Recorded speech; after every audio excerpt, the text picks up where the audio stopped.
አሰላሙ አለይኩም ወራህመቱላሂ ወበረካቱ። የተወደዳችሁ እንዴት ቆያችሁን? የህዳር 2 2018 ዓመተ ልደት ሚንበር ኸበር ጀመረ። ፋይዛ መሐመድ የዕለቱ ሚንበር ኸበር እየመራው ከናንተ ከተመልካቾች ጋር ቆያለሁ። እስከ ፍጻሜው አብራችሁን እንድትዘልቁ በአክብሮት እየጋበዝኩ ለዕለቱ ከያዝናቸው ጉዳዮች መካከል አበይቱን አስቀድማለሁ። ሳውዲ አረቢያ ስር የሰደደ በሽታ ያለባቸው ሰዎች በዘንድሮ ሀጅ እንዳይሳተፉ አገደች። የከፍተኛ ትምህርት ተቋማት ፕሮግራሞች ክለሳ በዚህ ዓመት ወደ ዩኒቨርሲቲ በገቡ ተማሪዎች ላይ ተግባራዊ መደረግ እንደሚጀምር ሚኒስቴሩ አስታወቀ። 11ኛው ዓለም አቀፍ የሐላል ጉባኤ በኢስታንቡል ሊካሄድ ነው የሚሉት የሚንበር ኸበር አበይቱ ጉዳዮች ናቸው። አብራችሁን እንድትቆዩ በድጋሚ እየጋበዝን ወደ ቀዳሚው ኸበር አልፋለሁ።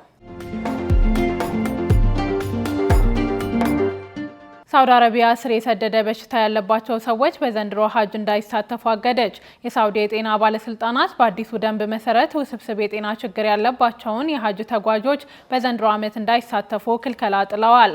ጥብቅ ቁጥጥር ከሚወሰድባቸው መካከል የካንሰር፣ የልብ፣ የኩላሊት፣ የጉበት፣ የመተንፈሻ አካላት ተላላፊ በሽታዎች፣ ስር የሰደደ የሳምባ ህመምና ከፍተኛ አደጋ ያዘሉ ይገኙበታል። የጤና ጥበቃ ሚኒስቴር ባለስልጣናት ያወጡት መመሪያ ነፍሰ ጡር ሴቶችን፣ በእድሜ የገፉ ምእምናን ወይም የማስታወስ ችግር ያለባቸውን እንዲሁም የነርቭ ህመምና የስነ ልቦና ችግር ያለባቸውን ሰዎች አያካትትም።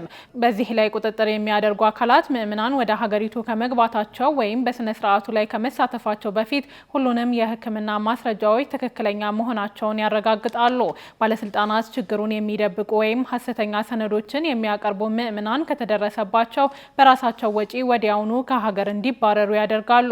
በዚህ ሂደት ለሀጅ ጥቅሎች የከፈሉት ገንዘብ ተመላሽ አይደረግላቸውም። የሳውዲ አረቢያ የሃይማኖት ጉዳዮች ሚኒስቴር ሐኪሞች ሀሰተኛ ሰርተፊኬቶችን እንዳይሰጡ በተናጥል ማስጠንቀቂያ ሰጥቷል። ጥሰቶችን በተመለከተ የዲሲፕሊን እርምጃ እንደሚወሰድ አስቀድሞ አሳስቧል። የጤና ባለስልጣናት ደንቦቹ ተግባራዊ የሚደረጉት የህዝብ ጤና ስጋቶችን በመቀነስ ሁሉም ምእምናን ስነ ስርዓቱን ደህንነቱ በተረጋገጠ መንገድ ማጠናቀቅ እንዲችሉ የታለመ መሆኑን አጽንኦት ሰጥተዋል። በሌላ በኩል የሳውዲ አረቢያ የሀጅና ኡምራ ሚኒስትር ተውፊቅ አራቢያ የባለፈው ዓመት የሀጅ ስነ ስርዓት ባለፉት 50 ዓመታት ከተከናወኑት መካከል በምእምናን እርካታ በቀዳሚነት የሚቀመጥ መሆኑን ገልጸዋል። ሚኒስቴሩ የሀጅ ተጓዦች እርካታ 91 በመቶ ደርሷል ብለዋል። ይህ የተገለጸው በጅዳ ከተማ እየተካሄደ በሚገኘው 5ኛው ዓለም አቀፍ ዓመታዊ የሀጅ ኮንፈረንስና ኤግዚቢሽን ነው። ጥቅምት 30 የጀመረው የሀጅ ኮንፈረንስና ኤግዚቢሽን ዛሬ ህዳር 2 2018 ይጠናቀቃል። 11ኛው ዓለም አቀፍ የሐላል ጉባኤ በኢስታንቡል ሊካሄድ ነው። በፈጠራና ልህቀት ላይ የሚያተኩረው 11ኛው ዓለም አቀፍ የሐላል ጉባኤና ኤክስፖ በቱርክ ኢስታንቡል ከተማ የሚከናወነው ከህዳር 16 2018 ጀምሮ ነው። ጉባኤው በቱርክ ፕሬዝዳንት ጽህፈት ቤት ድጋፍ በሀገሪቱ የንግድ ሚኒስቴርና የሐላል ፍቃድ ሰጪ ኤጀንሲ ከኢስላማዊ የትብብር ሀገሮች ድርጅት በአጋርነት የሚዘጋጅ ሲሆን ከ40 በላይ ሀገሮችን የሚያሳትፍ ነው። በርካታ ትሪሊዮን ዶላር የሚንቀሳቀስበት ዓለም አቀፍ የሐላል ንግድ ከምግብ፣ ከኮስሞቲክስ፣ ቱሪዝም፣ ፋይናንስና አምራች ዘርፍ አጠቃላይ ኢኮኖሚው ከ7 ትሪሊዮን ዶላር በላይ እድገት ማስመዝገቡ የሚነገርለት ነው። በኤግዚቢሽኑ ከ9000 በላይ ዓለም አቀፍ ጎብኚዎች እንደሚሳተፉ ይጠበቃል። ከተሳታፊ ሀገሮች መካከል ከአፍሪካ ናይጄሪያና ሴኔጋል፣ ከእስያ ኢንዶኔዥያና ማሌዥያ እንዲሁም ከአውሮፓ ፖላንድና ጀርመን ይገኙበታል። ጉባኤው ከሐላል የምግብ ውጤቶች ባሻገር በንጽህናና የውበት መጠበቂያዎች፣ የጽዳት እቃዎች በተጨማሪ የሐላል ቱሪዝም ዘርፉ ላይ መነቃቃትን ይፈጥራል ተብሏል። አዲስ አበባ 32ኛውን የአየር ንብረት ጉባኤ ለማስተናገድ ተመረጠች። ኢትዮጵያ እንደ አውሮፓውያኖች አቆጣጠር በ2027 የሚካሄደውን የኮፕ 32 የአየር ንብረት ጉባኤ አስተናጋጅ በመሆን መመረጧ ዛሬ ማክሰኞ ይረጋገጣል ሲሉ የዘንድሮ የኮፕ 30 ጉባኤ ፕሬዝዳንት ነግረውኛል ብሎ ሮይተርስ የዜና ወኪል ዘግቧል። ጉባኤው በአዲስ አበባ እንዲካሄድ ሀገሮች በመርህ ደረጃ የተስማሙት በብራዚል እየተካሄደ በሚገኘው የኮፕ 30 ስብሰባ የመጀመሪያ ቀን ውሎ መሆኑን ፕሬዝዳንቱ አንድሬ ኮሪያ ዶላጎ ተናግረዋል።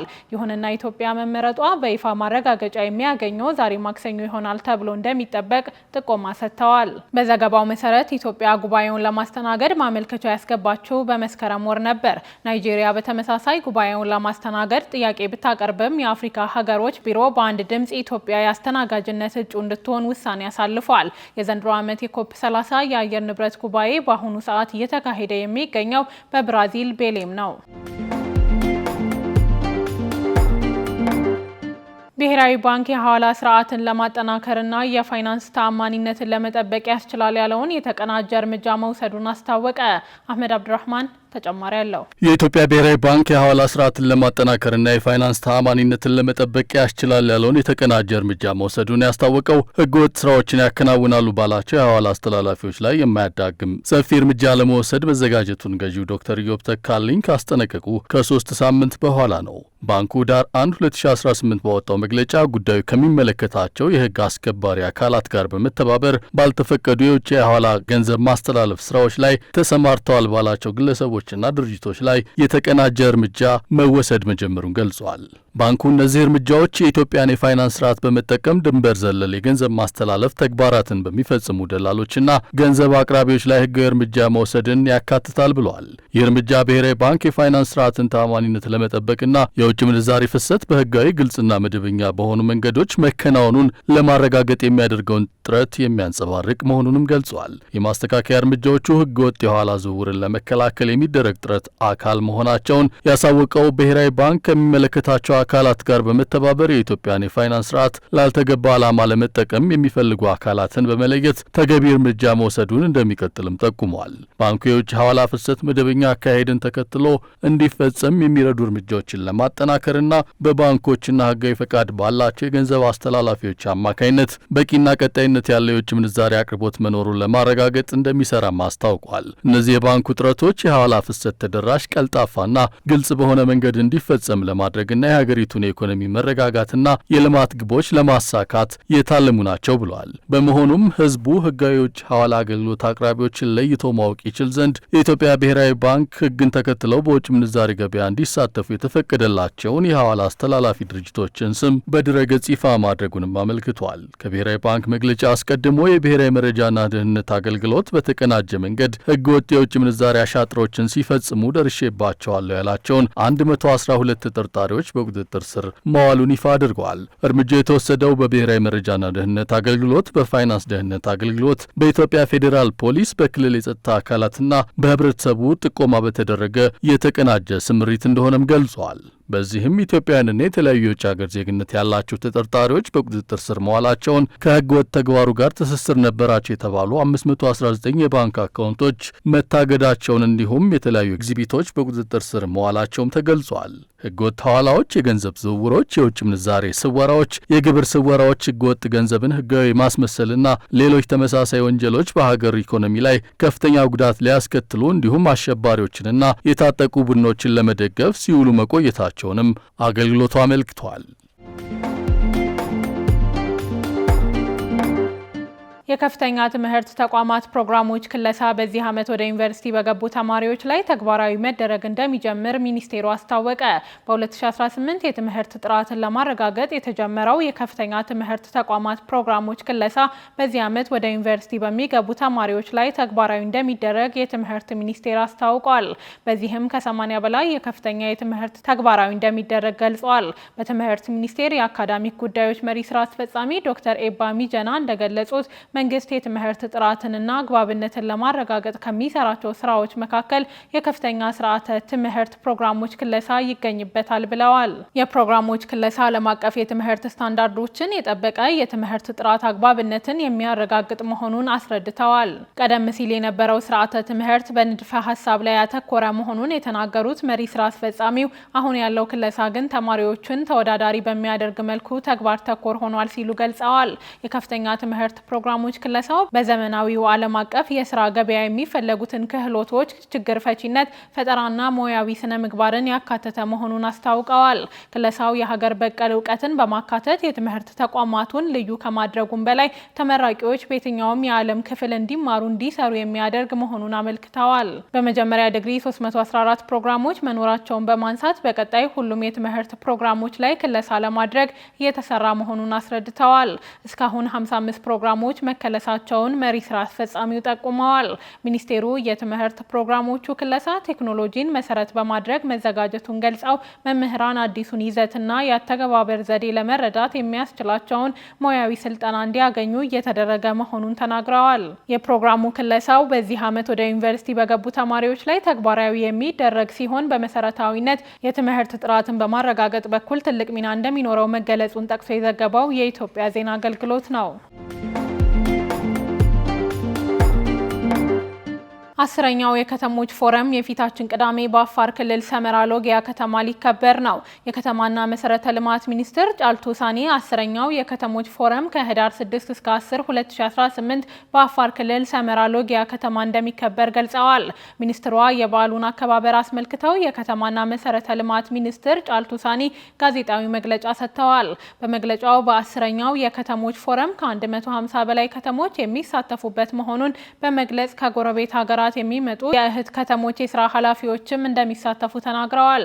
የከተሞች እድገት ለኢትዮጵያ ልህቀት በሚል መሪ ሀሳብ የሚከበረው ይህ በዓል መንግስት ከተሞችን ለማዘመን ያከናወናቸው ያሉ ጉዳዮች ተነስተው ምክክርና የልምድ ልውውጥ ይካሄድባቸዋል ብለዋል። የከተሞች መለወጥ የሀገር እድገት ማሳያ መሆኑን የገለጹት ሚኒስትሯ አሁን ላይ በርካታ ከተሞች በመነቃቃት ላይ መሆናቸውን ተናግረዋል። የከተሞችን መሰረተ ልማት ለማሟላት በርካታ ስራዎች እየተከናወኑ መሆናቸውን ጠቁመው የኮሪደር ልማትን ለአብነት ጠቅሰዋል። የኮሪደር ልማት ስራዎች ከ73 በላይ በሆኑ ከተሞች እየተከናወነ መሆኑን ገልጸው መንግስት ከተሞች ለነዋሪዎች ምቹና ተጨማሪ ገቢ ማግኘት የሚያስችሉ እንዲሆኑ እየሰራ ይገኛል ብለዋል። በፎረሙ ከተሞች ከ10 ዓመት የልማት እቅድ አኳያ ያከናወኑ ያሉት ተግባራት ተነስተው ውይይት እንደሚካሄድባቸውም ጠቁመዋል። የተወደዳችሁ አሁንም የተከታተላችሁ የምትገኙት ሚንበር ኸበርን ነው። አብራችሁን ስላላችሁ ደስ ይለናል። ለሚንበር ኸበር ጥቆማዊ ማስተያየት ካላችሁ በአጭር የስልክ ቁጥር 9282 ላይ ብትልኩልን አጣርተን መልሰን ለእናንተው እናቀርባለን። የሚቀናችሁ ማህበራዊ ሚዲያ ከሆነ በሁሉም አማራጮች @ሚንበር ቲቪ ብላችሁ ብትፈልጉን ታገኙናላችሁ። ድረገጻችንን www.minbertv.com ብትጎበኙ ደግሞ አዳዲስ መረጃ ታገኛላችሁ። አሁን ደግሞ የዕለቱን አብይ ጉዳይ እናስታውሳችሁ ና እንመለስ። ሳውዲ አረቢያ ስር የሰደደ በሽታ ያለባቸው ሰዎች በዘንድሮ ሀጅ እንዳይሳተፉ አገደች። ከቆይታ በኋላ ትራምፕ ትችት ከተነሳበት የቢቢሲ ዘጋቢ ፊልም ጋር በተያያዘ ተቋሙ ላይ የ$1 ቢሊዮን ክስ ለመመስረት ዝተዋል። እንመለስበታለን። ይጠብቁን። አህመድ አሸር ዋይት ሀውስን የጎበኙ የመጀመሪያው የሶሪያ መሪ ሆኑ።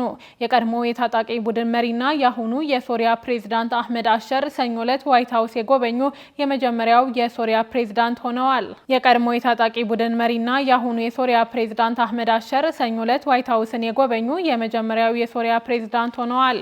ባለፈው ዓመት አጋማሽ የቀድሞውን ፕሬዝዳንት በሻር አልአሰድን ከስልጣን ያስወገዱት የሀያት ተህሪር አሻም መሪው አሸር ሀገሪቱ ከፈረንሳይ ቅኝ ግዛት ነጻ ከወጣችበት ከ1946 ወዲህ ዋይት ሀውስን የጎበኙ የመጀመሪያው የሶሪያ መሪ ሆነዋል። ይህም የአሰድ ቤተሰብ ሩሲያንና ኢራንን በአጋርነት ከያዘበት ዘመን የተለየ አካሄድ ነው ተብሏል። ትራምፕ አሸርን በዋይት ሀውስ ካገኙ በኋላ ባደረጉት ንግግር ሶሪያ የመካከለኛው ምስራቅ ትልቅ ክፍል ናት፣ ህይወት እንድትዘራ ማድረግ አለብን ብለዋል። አክለውም እሱ በጣም ጠንካራ መሪ ነው፣ ከከባድ ሁኔታ ውስጥ የመጣ ጠንካራ ሰው ነው ሲሉ ተናግረዋል። ሀገራቸው ሶሪያ ስኬታማ እንድትሆን የምንችለውን ሁሉ እናደርጋለን ሲሉ ገልጸዋል። በትራምፕ የሞቀ አቀባበል የተደረገላቸው የአሸር መንግስት ከአሜሪካና ከቱርክ ጋር አስቀድሞም የቅርብ ግንኙነት እንዳለው ሚድል ኢስት አይ ዘግቧል። እንደ ዘገባው ከሆነ በዚህ ዓመት መጀመሪያ ላይ ቱርክ የሶሪያን ወታደሮች ማሰልጠን ጀምራለች። ትራምፕ የቱርክ አቻቸው ፕሬዝዳንት ረጀብ ጠይብ ኤርዶጋን በሶሪያ እየተከሰተ ያለውን ነገር በጣም ይደግፋሉ ብለዋል። አሸር ከግብጽና ከተባበሩት አረብ ኤሚሬቶች የቀዘቀዘ አቀባበል ቢደረግላቸውም ከሳውዲ አረቢያና ከኳታር ግን የጠበቀ ግንኙነት ፈጥረዋል። ከአንድ ዓመት በፊት አሜሪካ አግኝቶ ላስረከበኝ $10 ሚሊዮን ከፍላለሁ ያለችባቸው የአሁኑ የሶሪያ መሪ እሁድ ዕለት የውጭ ጉዳይ ሚኒስትሩ አሰድ አሺባኒን አስከትለው ከአሜሪካ ከፍተኛ የመካከለኛው ምስራቅ ጀነራል ብራድ ኩፐር ጋር የቅርጫት ኳስ ሲጫወቱ ታይተዋል። በተመሳሳይ ከእስራኤል ሹማምንት ጋር ሲመገቡ የሚያሳይ ቪዲዮ ተሰራጭቷል።